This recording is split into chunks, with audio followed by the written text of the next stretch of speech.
Davay uy bo'shatib qo'yinglar. Arenda do'goringlarni ham bekor qilib yubordim. Davay bugun chiqib ketinglar. O'rninglarga boshqa qimmat klient topib kelaman. Ushbu videoda ijarachining 3 ta jiddiy xatosi bor. Uchinchisi sizlarga juda foydali bo'ladi. Videoga like bosinglar, men hozir tushuntirib beraman. Birinchi xatosi: ijarachi uyni egasi bo'lsa-da, uyga bostirib kirishga haqqi yo'q.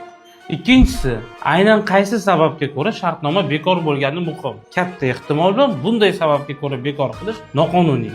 Uchinchisi, shartnoma bekor bo'layotganda muhim shartlarida kompensatsiya miqdorini aniq belgilanganligi. Shunda ijarachilar ijara shartnomasini istalgan va qulay vaqtda shartnomani bekor qilmasligiga sabab bo'lishi mumkin. Tavsiyam, shartnomaning muhim shartlariga kompensatsiya miqdorini aniq belgilab keting. Agarda sizga namuna kerak bo'lsa, menga murojaat qiling.